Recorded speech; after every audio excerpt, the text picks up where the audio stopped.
The FBI thought I was the greatest informant on the planet Earth. They told me to record everywhere. Al Jazeera's investigative unit takes you inside the shadowy world of FBI informants and counterterrorism operations. You will meet the criminals and con men spying on orders from the FBI. I was for them Al-Kaida. I am representing the Sheikh Osama bin Laden. We will bring you the story of 3 informants, posing as Muslims, who encourage Americans to join plots concocted by the FBI. They are part of a post-9/11 mandate to thwart attacks before they even begin. It literally boils down into, if you cannot find terrorists within the Muslim community, make terrorists, create the terrorist. The FBI is not perfect in running its operations, but they're pretty damn close. We will show how some informants are accused of violating civil liberties, and why some Americans refuse to join the FBI's intelligence ranks. I didn't want to be an informant for the FBI for the same reasons that I think that, the Muslim community should stand up to them. If I felt that there were actual terrorists running around in Toledo, I might feel differently about it. For the first time, you will hear from a man convicted on terrorism charges who is now out of prison and back in his community. There was never no bombs, there was never no weapons, there was never no maps, there was never no plans. It was just a bunch of hogwash. Stay down, stay down.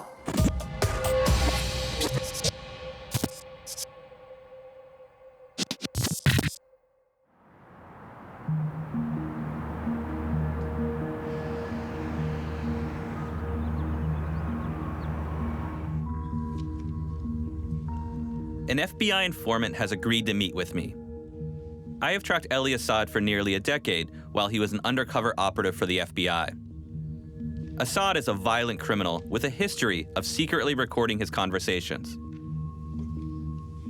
We are confident he will record us at this meeting, so to protect ourselves, we are making sure he is not the only one with a camera. Hey. How you doing? It's great to meet you finally. It's a pleasure. How are you? Yeah. You good? Yeah, have a seat. Are you sure? Assad thinks of himself as a secret agent. He assumes he's being followed and tries not to leave a trail. He calls me from blocked phone numbers and won't tell me where he's staying. So do you feel your life is potentially in danger because of these things? I had 6 attempts on my life. By Al-Qaida related affiliates? By a lot of people. Assad was being evasive. He was interested in talking, but he was wary about doing a formal interview. The government lost many cases. I go there to fix it. It's my job. Closer. Mm-hmm. Do you think you'd be interested in doing a formal sit-down with... About what? Along the lines of what we're talking about here. You will be honest, the way how you put the interview, yes. Okay. Like to fix it. Yeah, great meeting you finally. It's a pleasure. Yeah. Informants often need a cover story, a lie, something to explain why they're here in your community talking to you. In this investigation, we reveal the secrets of 3 informants, each with his own moniker, his own unique cover story. Eli Assad, aka The Closer, the man the FBI brought in to finish off a sting operation. Craig Monte, aka The Bodybuilder. His ruse was to get Muslim men out of the mosque and into the gym, where they would drop their guard. Darren Griffin, aka The Trainer, a former special ops soldier who offered to teach young Muslim men how to fire weapons.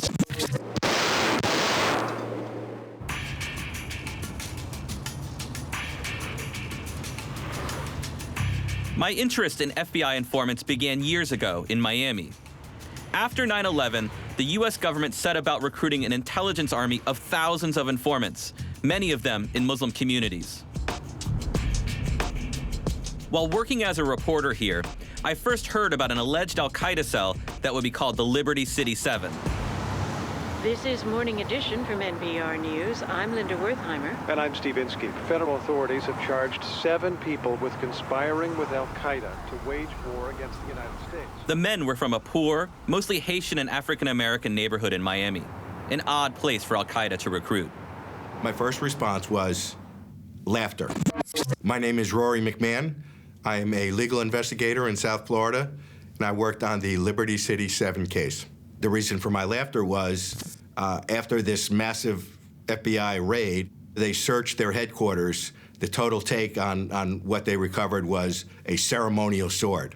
So that signaled to me that these people weren't much of a threat.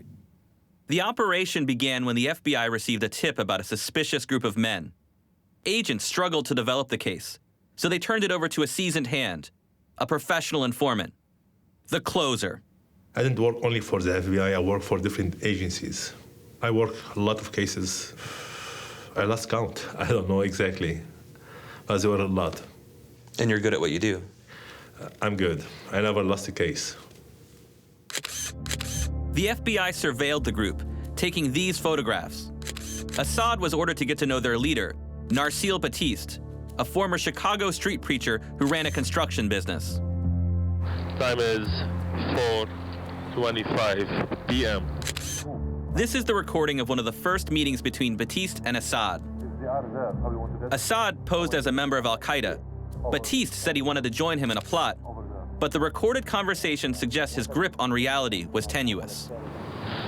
Chicago and New York is where they control the whole world. Satellite control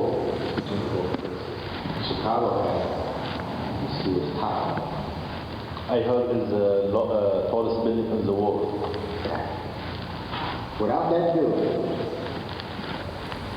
they can have no radio or satellite communications. Assad ordered the group to take these surveillance photos of the FBI office in North Miami Beach. The men also took photos of the federal courthouse downtown using a camera Assad provided. That was the plot.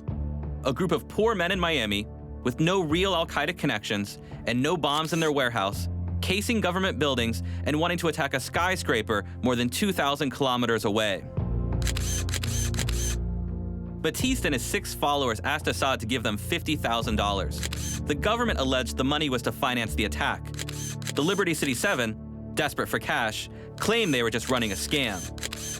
We just want to get money from this guy because we didn't believe he was a terrorist. My name's Rothschild J. Augustin, and I was in a group called Liberty City 7. You know, that's all our mind was on, you know, the money. You know, it's messed up. It was a stupid idea, you know how everything turned out, you know, but that was our mind frame at the time. As part of the operation, Assad agreed to deliver a new van to replace this aging pickup truck, filmed here by FBI agents following close by. Assad also offered to rent a larger warehouse for the group. Money was no object. We can load a lot of things in. We can pull the big trucks in here. Okay, this is yours. I will do my best, no matter how much it will cost. No matter how much you want this, I will bring it to you as a story. Alhamdulillah. Assad persuaded the men to come to the warehouse and pledge their allegiance to Al-Qaeda. I am representing the Sheikh Osama bin Laden. The oath was the central piece of evidence in the case. Prosecutors would later allege that this demonstrated their commitment to the plot. The men repeated the pledge word for word. To commit myself. To commit myself. Do you remember what the pledge was? Was it a real Al-Qaeda pledge or something that the FBI came up with? No, I guess it's, I don't know. I never saw one before. This is my first time. Like, they gave me the paper and they said, you know what? Go ahead, read it. This is the pledge. And guys, you have to be in the middle and say your name. Even on the cameras, when they were saying that audio, like, I mean, the camera, we were all looking at each other like, you know, what the hell? And I kind of had my hand on the door like, I'm ready to get the hell out. What were they talking about? You know, he got us all this, so maybe we're going to get the money now. We could, you know, skedaddle with the cash, you know, but it didn't happen like that. 3 months after the oath, the FBI raided the small warehouse in Liberty City and arrested the 7 men. According to the government, a major plot was foiled. These individuals wished to wage a quote, full ground war against the United States. That quote is from the investigation of these individuals who also allegedly stated the desire to, quote, kill all the devils we can. In that press conference, he said that you guys were going to declare ground war on the United States. Yeah, that's just ridiculous. That's just retarded. I mean, you know, with 7 black men, how the hell are we going to stage ground war? You know, they got tanks, they got bombs, they got missiles. I mean, what type of army are we? You know, there's 7 guys, broke dudes. It took 3 trials to convict 5 of the 7 men. Augustine was sentenced to 7 years in prison for conspiracy to provide material support and resources to Al-Kaida. The only connection to Al-Qaeda, the role played by Eli Assad. It's got some articles on some of the different players. The closer, Eli Assad, or Tony Montana, as he liked to refer to himself. You know, he's been doing this for a long time. Rory McMahon was hired by the defense to investigate Eli Assad. He pointed out that court testimony revealed Assad had failed an FBI polygraph exam while working on a previous case. That could have disqualified him from being an informant, but the FBI kept him on. Eli Assad is a professional informant. He's the one that I'm talking about, that he knows how to game the system. He knows how to make a livelihood out of providing information to the government that the government wants to hear. Not necessarily truthful information. The truth is negotiable. Again, what he does for a living, this guy? Is that a private investigator? You should, suggest for him to retire, because he doesn't know what he's talking about. The Liberty City 7 case was the first historic one where it got a lot of national attention. They were able to ultimately succeed. So that emboldened them. Now they can manufacture cases and then announce to the world, we just saved you from this group. Years after the sting in Miami, the closer would find himself behind bars as well. We will get to that later. Meanwhile, the FBI began to insert informants like Eli Assad in Muslim communities nationwide. Across the country in California, there was Craig Monte, the bodybuilder. The FBI uses a method to turn a person to become an informant. That method is called MICE. It's an acronym. M stands for money. Using money to bribe them to become an informant. I use their ideology to turn them, meaning, in this case, it'd be religion. C, compromise, meaning some kind of information that makes that person vulnerable. E is ego. I wake up at around 4 o'clock. I walk over to the car, I put on Audio Slave.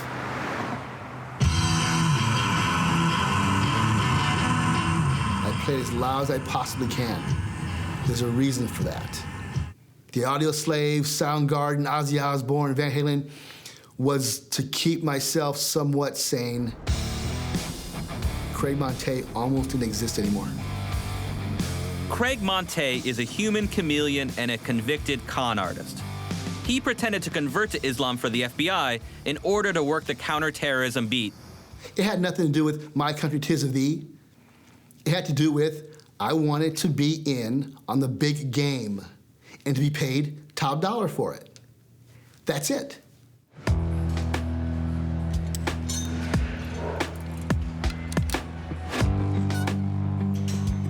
Operation Flex was the code name for Monte's undercover assignment. As a personal trainer, he'd wear people down to get them to open up. He claims an FBI agent encouraged him to portray himself as extremely devout. And he would say, okay, when you pray, when you take your right side of your head, I want you to rub it on the carpet so there's a sore on your head. And do not put a Band-Aid on, let it bleed. Just don't even treat it, let it bleed. And the scab would break and I had blood sometimes here. That meant that I'm so devout that I don't care about my appearance. The more blood dripped on my robe, the more serious I was. And the more serious I was, the more people who gravitated toward me, they would be more of a person of interest. So there was a method to all of this madness that was going on. Southern California is home to one of America's largest Muslim communities. Monte's assignment was to trawl the mosques, looking for anyone the FBI might be interested in.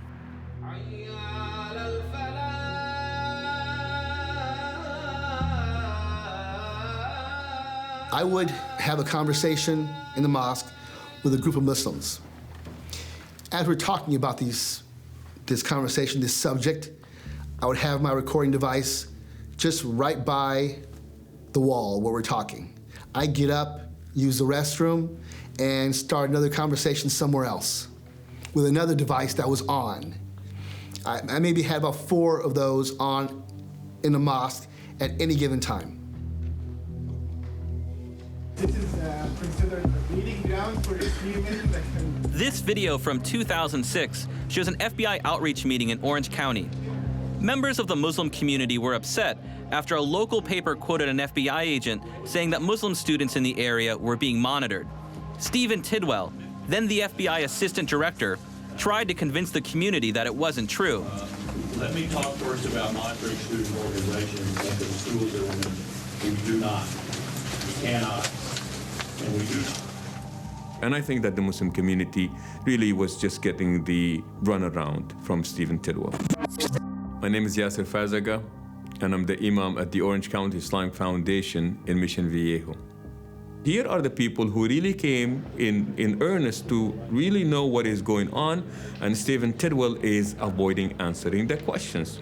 So I got up, and I believe I had the paper on me that day, and I pointed to the quote and I said, Mr. Tidwell, one of your agents has made that statement and you are telling us differently. You say that we're not being monitored. I read this article, I'm saying, well, you know, English is not my first language, but the FBI appears to be actively studying Muslim student groups at UCI as part of an intense surveillance program to detect potential terrorists. Mr. Fazaga had a reputation for speaking openly against the FBI. It's in quotation, appears to be intense surveillance program. So for you, sir, to come and tell us that, oh, you're not being monitored, he's saying it, he's speaking for many people. We don't trust that.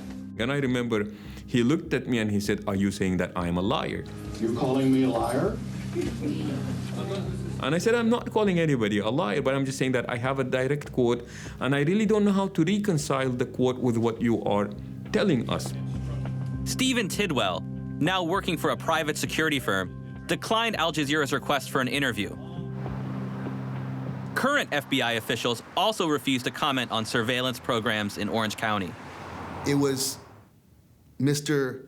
Fazaga who stood up and challenged Mr. Tidwell. The FBI does not take that lightly.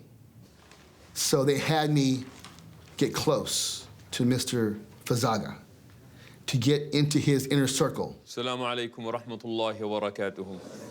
President Obama gave a speech this morning, and in the speech he was going to be addressing the NSA. You know, they've been going around spying on people, and by people here I mean Muslim people, because they were the target, mainly. So people were very disturbed. What in the world is going on? And we were told that we need to do this in order to stop terrorism. So the president gave a speech this morning, and people were really anticipating. People were anticipating that he was going to say something that is meaningful. But unfortunately, that was not the case. When I first met Craig, he was at our mosque. I introduced myself to him, and I made a comment about how physically fit he was. And he really was physically fit, something that I was personally struggling with. So he extended an invitation, maybe we can work out sometimes. We never did, but we spoke a few times at length with other Muslim individuals around. So the FBI had several recordings of myself and Mr. Fazaga speaking about matters regarding the Quran and current events. Allahu Akbar. Operation Flex began to unravel when Monte's aggressive approach alarmed community members. I started receiving reports saying that there's this gentleman who keeps asking these strange questions, and it's almost like in a pushy way, mainly about violence, about jihad. My name is Hussam Ayloush, and I'm the executive director of the Greater Los Angeles Area Office of CARE, the Council on American Islamic Relations.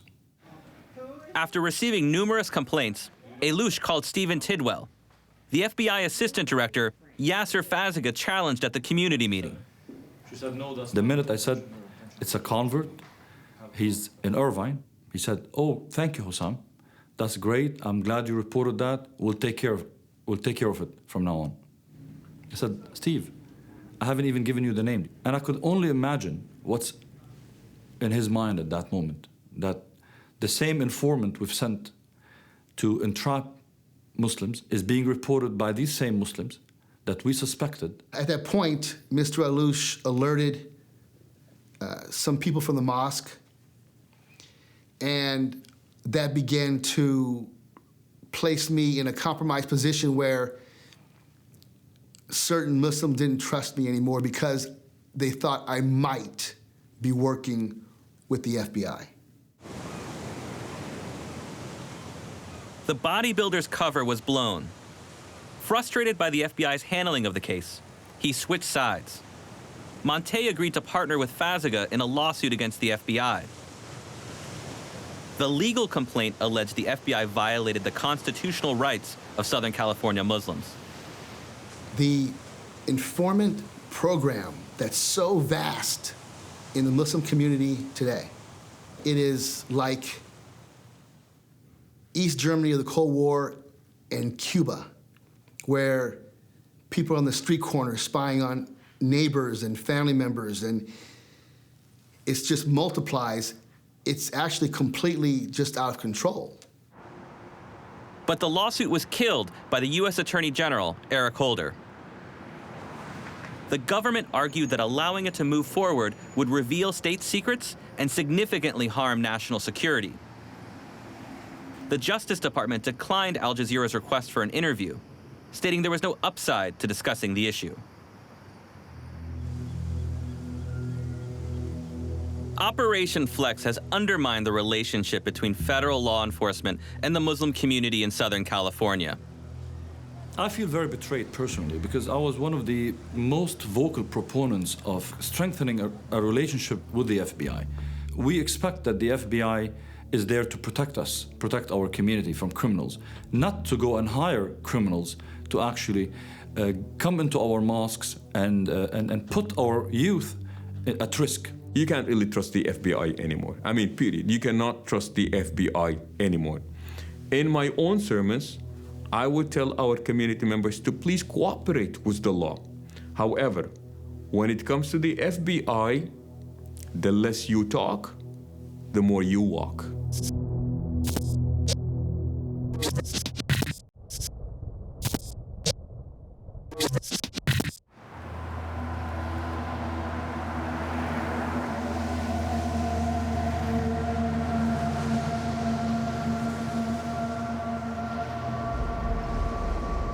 Toledo, Ohio has one of the oldest Muslim communities in the United States.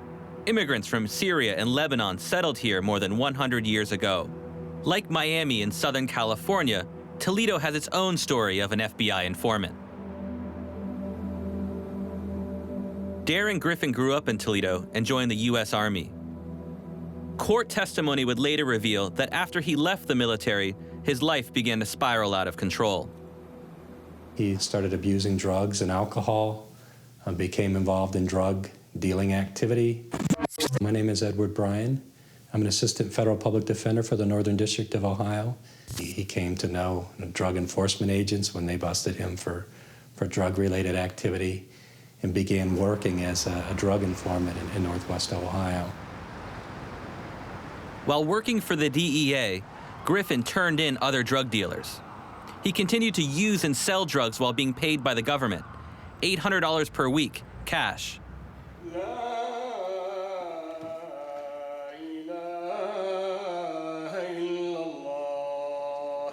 In 2002, he walked into this Toledo mosque posing as a convert. Ziad Abu Hummus was among those who welcomed him. It was on a Friday. They opened doors for him. They felt he needs a helping hand. And we felt he was doing this in good faith.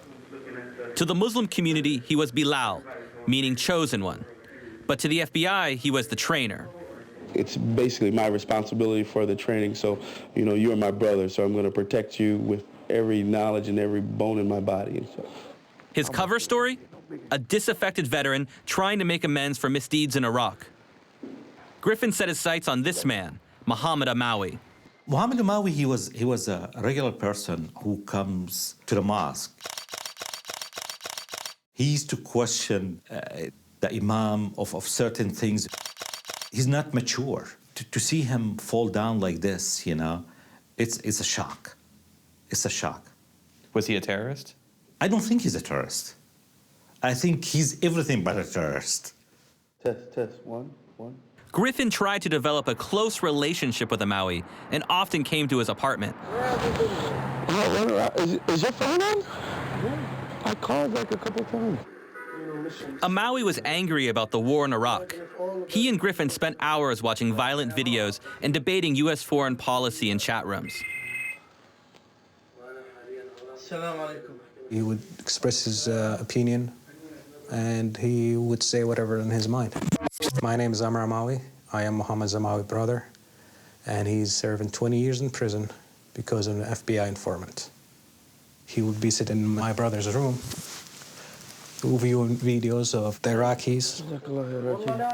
When they do IEDs videos, they spend hours in that room. The FBI watched closely, trying to determine whether Amawi's interest in wartime videos and his talk of violence against U.S. troops in Iraq would result in action. You didn't feel sorry for the U.S. soldiers dying there. There's no denying. They came from many miles to invade another country, and they're dying there. Why would I feel bad for them? The whole focus is to verify whether it was more than just talk. My name is Ted Waskey. I'm the former special agent in charge of the FBI in Northern Ohio. I wish I could go kill American soldiers. Was that a offhanded comment, or was he really serious? The FBI sting on Muhammad Amawi involved two plots that Griffin relentlessly pushed forward. The first was getting Amawi to take laptops to Jordan while visiting family, and then smuggling them across the border to Syria or Iraq. Did you find any contacts over in the Iraq area? The brother I told you about, his brother, he knows some brothers in Ask him if they need any laptops, because that's how the brothers are communicating. Email. I have some cheap laptops, but they should be used out of the country. What's your first and last name? Darren Griffin. What caliber is it? 357. It's a Desert Eagle. The second involved training Amawi to use firearms, bombs, and combat tactics. The trainer took Amawi and one of his friends to Cleland's Outdoor World, a small gun range west of Toledo. Amawi claimed it was his first time firing a weapon. Is this plastic? Plastic? No, aluminum. These are brass.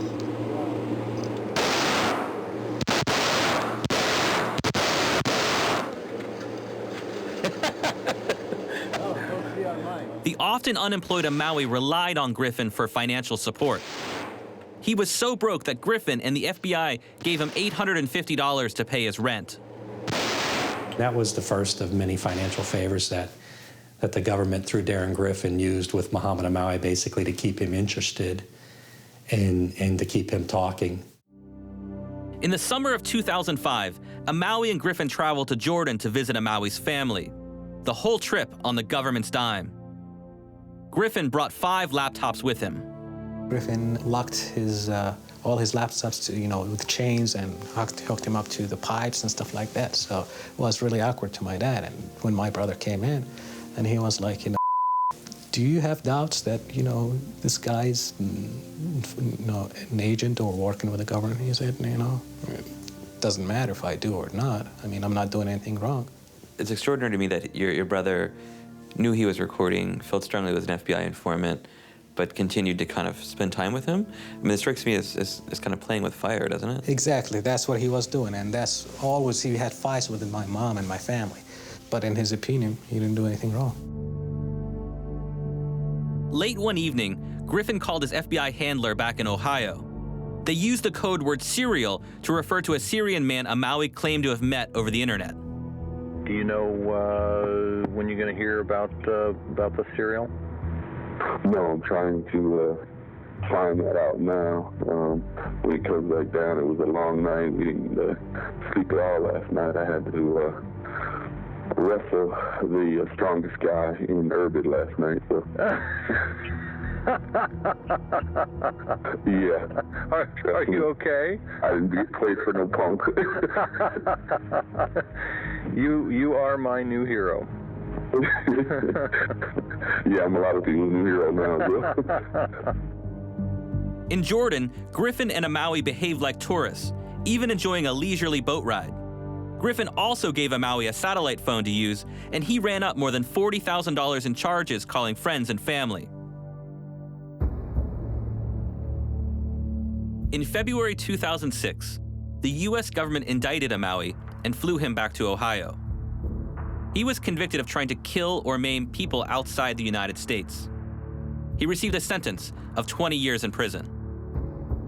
Can you say whether Mr. Amawi or Mr. Griffin ever met with terrorists while they were in Jordan or the Middle East?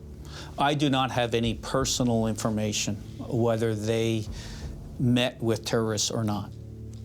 And at trial, no evidence was provided to suggest they met with terrorists, is that right? No, there was not. Griffin was paid more than $350,000 for his work on the case. He now claims to work as an intelligence analyst for a US military contractor. He refused to meet with us in person, so we reached him on his phone in Afghanistan. I've been exchanging messages through letters with Mohammed Amawi. What he describes is that you knew he wasn't connected to any kind of terrorist organization. Do you disagree with what he said, that you knew he wasn't a dangerous guy? He is dangerous, you know. Would he have strapped a bomb to himself and went and blown himself up? No, because I don't think he has that kind of intestinal fortitude. But to get a sniper rifle or to use a remote detonation, I know he would do for sure. Was he actually in touch with any people that you really could consider to be terrorists? I think some of that stuff is still classified, so I'm sure I can't talk about it. How long did you work with the FBI? No comment. What kind of impact do you think your work as an FBI informant had on Toledo's Muslim community? Brought some things to light. Did it bring to light that there were terrorists in Toledo? I don't know. I guess that's for people to decide. What do you think? You worked the case. Yeah, my opinion doesn't matter. Do you think Mohammed Amawi would have moved forward in any kind of terrorism plot were it not for Darren Griffin being introduced to him? I can answer whether he definitely would have carried it out. Thankfully, no one will ever know. Good evening and a warm welcome to you all on this rather rainy night. So your brother is essentially a convicted terrorist. How does that make you feel? Well, he's my brother. I mean, I don't see him as a terrorist. No, I never thought of him like that. So I know he was, to me personally, he was framed. And without Griffin, there would be no case. I want to make sure that nobody falls in the same situation that we did, like my brother did. At least let the people know that many of these cases wouldn't happen if it were not for the informant themselves.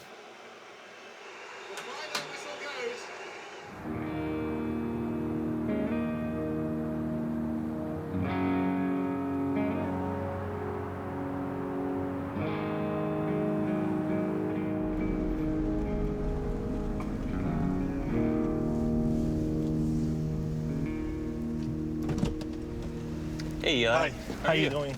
Trevor. After the Liberty City 7 case in Miami, Eli Assad, the closer, came to El Paso, Texas, where he started a modeling agency on the Mexican border. You know, sometimes when you've been undercover in a case for a long time, it takes you time to, even after you finish the case, it takes you time to get rid of that personality you had. Do you always shake it off? I mean, can you always shake it off? Technically, every undercover, they had, after each case, they have to do psychological value. Guess how many times I had for 14 years, how many times they check? How many? None.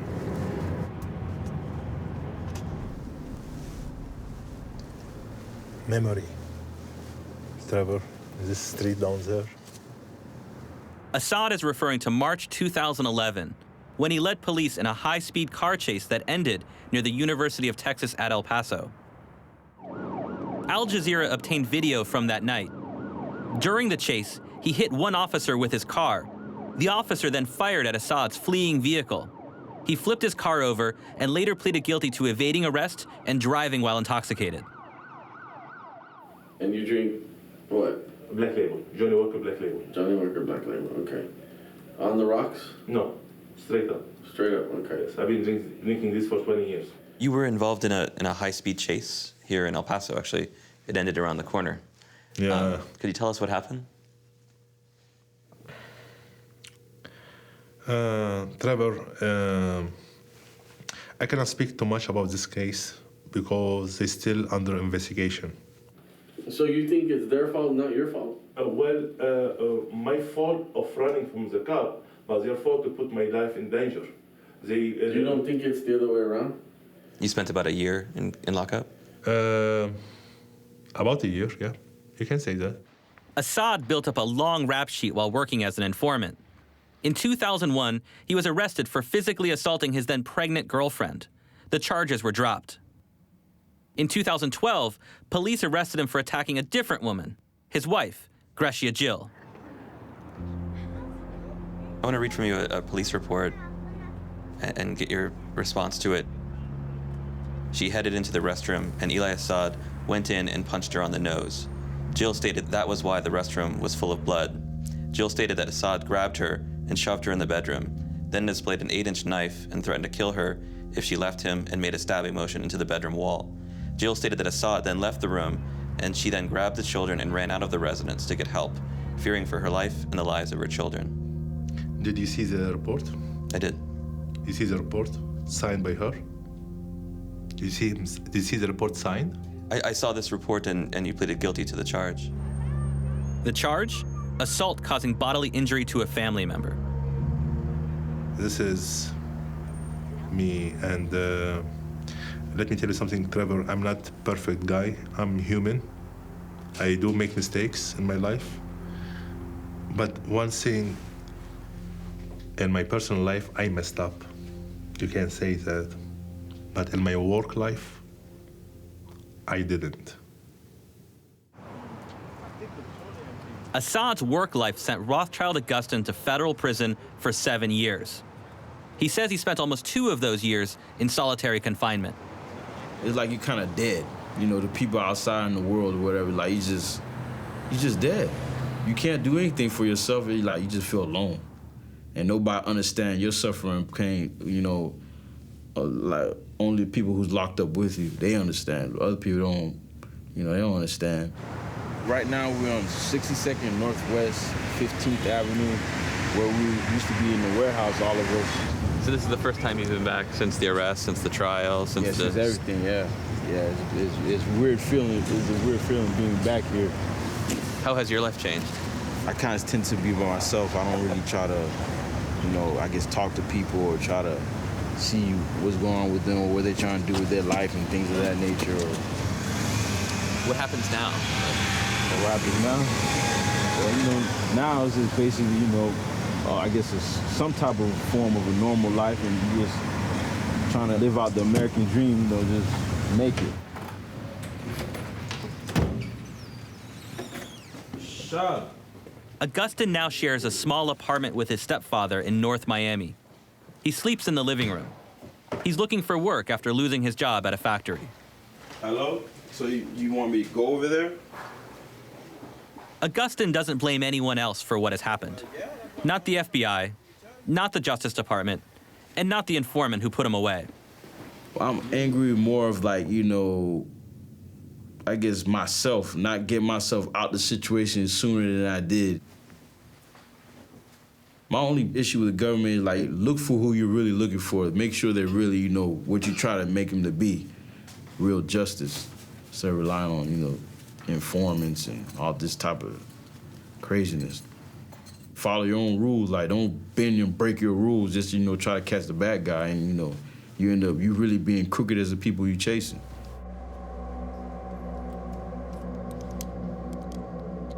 Peter Ahern chased suspects for the FBI for 30 years. He believes that informant-led sting operations are an essential counterterrorism tool.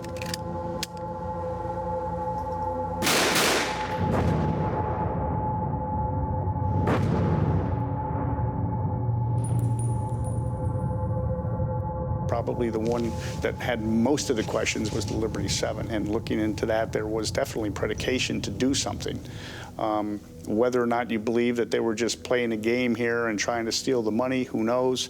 But again, it wasn't just, let's just go take a run at them and see if they say yes. One of the criticisms is that the FBI, through these sting operations, isn't really finding the truly dangerous guy, the guy who has a bomb, who has connections to Al-Kaida. They're finding these low-hanging fruit that are kind of vulnerable, easily manipulated. What if, on a bad day, they decided, yeah, I've had enough of this, and really, you know, became to that point that I'm going to do something about it? You have information that's coming. Do you think the FBI should ignore it? I mean, should they? No. The FBI turned down Al Jazeera's repeated requests to interview a current official for this investigation. Ahern believes that pursuing informants is at the core of being a special agent. I would always tell agents, don't ever close a case. You know, a lot of times you close a case that's just not going anywhere. You know, it's a dog case, you don't have it, the U.S. Attorney's Office is declining on the prosecution. But I used to say, don't ever close a case without going out and knocking on somebody's door, because you might be able to turn them into a source.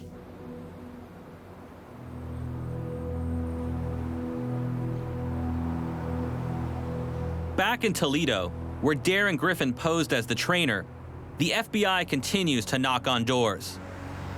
Behind some, they find resistance, a refusal to be part of a vast intelligence network. I don't think that being an informant actually does a service to the community. My name is Mustafa Hasib al-Nabi, and I've been in Toledo for about 12 years, and I was recently approached by the FBI to be an informant for them.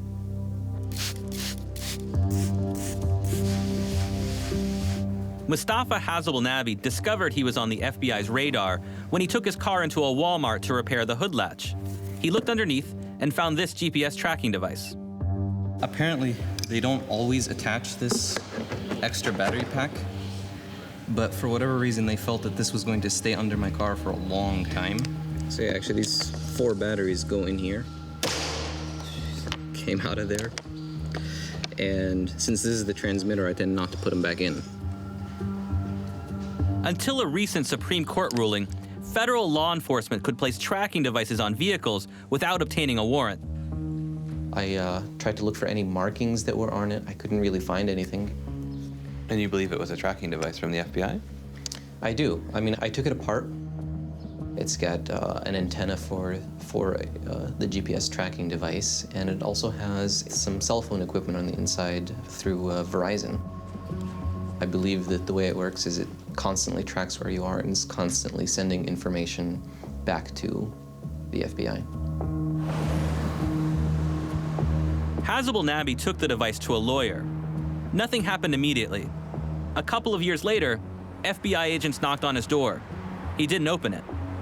I was told that they were interested in speaking to me. 50% of it was they had specific questions for me, and the other 50% was they were interested in relationship building.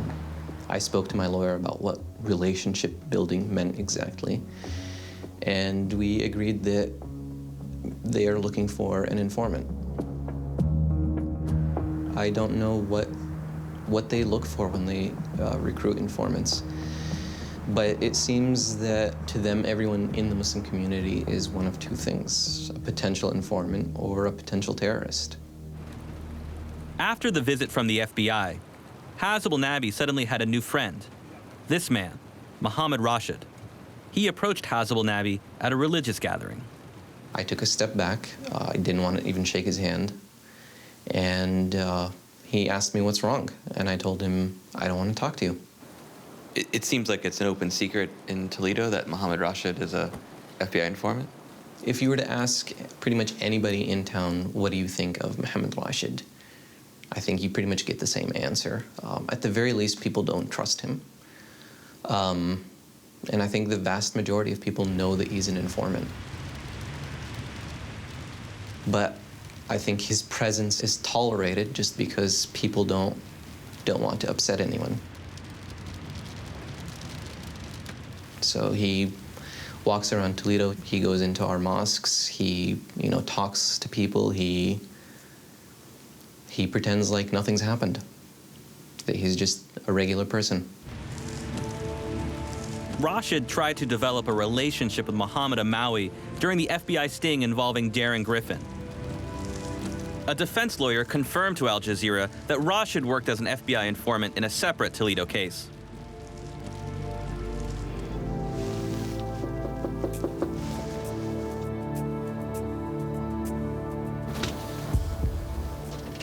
Hi, Mohammed Rashid. Yeah. I'm a reporter with Al Jazeera. My name is Trevor Aronson. What's up? And we're doing a story about informants in Muslim communities for the FBI. And we're hoping to interview you about your work as an FBI informant. No kidding. How long have you been working for the FBI? I'm sorry. I can't tell you. A lot of informants are coerced to work with the FBI. I mean, can you say whether you were coerced in any way, or did you volunteer? I can't give you any comments about this as we speak right now. I can't confirm, I can't deny, I'm not telling you anything about the FBI. Right. Okay. The FBI has more than 15,000 informants, many of them spying on U.S. Muslim communities. Like the closer, the bodybuilder, and the trainer, these spies lurk in the dark corners of America's justice system. Neighbor informing on neighbor, one American luring another, a nation spying on itself on orders from the FBI.